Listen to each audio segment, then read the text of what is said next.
So how was E3 for you guys? To be honest, this was one of the best E3 experiences I've seen so far. I really enjoyed both Microsoft's and Sony's press conferences, and I got to see a good amount of games that intrigued me, which was pretty rare from, the last E3s. I also believe that, there's a good variety of games this year, so I'm sure every gamer can find something that they like.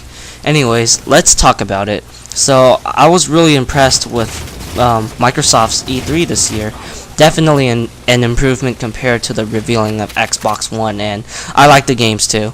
Killer Instinct totally caught me by surprise, and I also like, how the games are more varied now instead of just shooters after shooters like the 360 was. This is really good if they, want to attract a more varied audience. And if you ask me, I think Microsoft did do a better job than Sony when it comes to revealing games. It's just constant exclusives after exclusives, while Sony was mostly multiplats and some exclusives. Obviously, these press conferences were primarily targeted to the next-gen consoles, so there was more next-gen content than the previous gen. But I think it's, safe to say that Sony pretty much bitch slapped Microsoft when they revealed the price. The lack of always online and the video of sharing games was hilarious. I think Sony is definitely going to sell more than what Microsoft's console will do. I'll talk about the games that intrigued me personally from E3. I really enjoyed watching the new Wolfenstein game. It looks fun, even though there were a lot of scripted moments which I didn't really expect it to, have a lot of that, but I think it's still way too early to judge on the game, and it's still a day one buy for me. I mean, right after the heavily scripted area, the game really starts to get action packed, so that's a good note. Halo 5, well, I'm a Halo fan, and I knew there was going to be a teaser trailer, but yeah, I'm definitely looking forward to this game, and I thought the trailer was good, and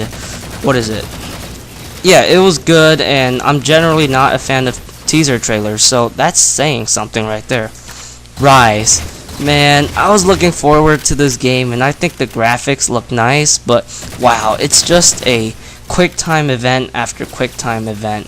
I think this game is going to fail. It really has potential, but unfortunately, I think it's going to do bad as a launch title. And I finally got to see some Destiny. I think it looks kind of cool. It does remind me of Borderlands meet Halo or Mass Effect, but yeah, I am looking forward to it. I only saw a small portion of the game, but I still think it looks promising. It's Bungie. It gotta be good. Then there's the last game that really made me go, oh my god, and that was Mirror's Edge 2.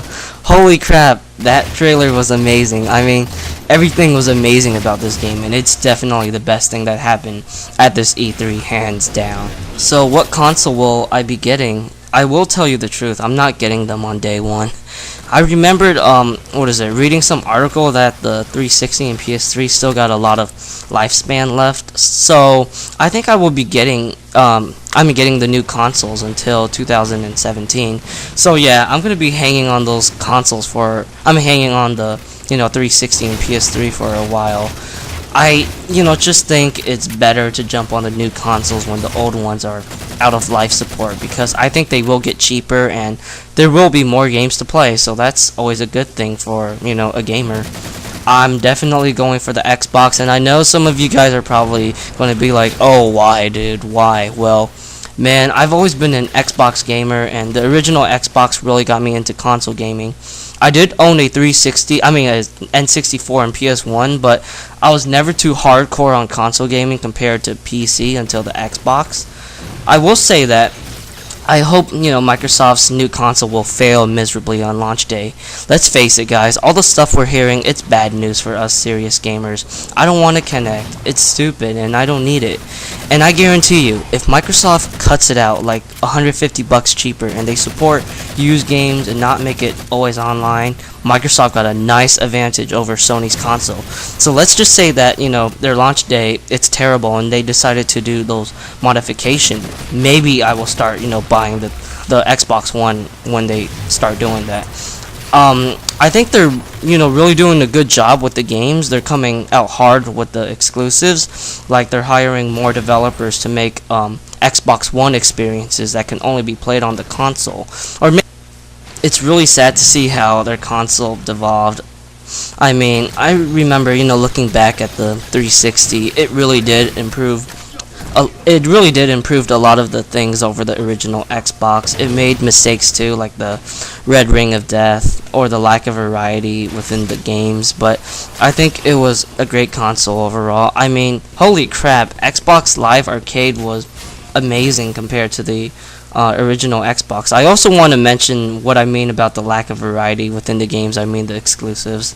Okay, so I used to think it was kind of pointless for the Xbox Live Arcade feature on the original Xbox, but after owning a 360 and seeing its library, I'm just worshipping that feature now. But to be honest, I think I'd rather have everything from what the 360 is offering right now than what the Xbox One is offering. For example, I remember jumping from Halo 2 to Halo 3, and I was amazed by everything. The graphics, the Xbox Live experiences, the content that it had compared to the original Xbox.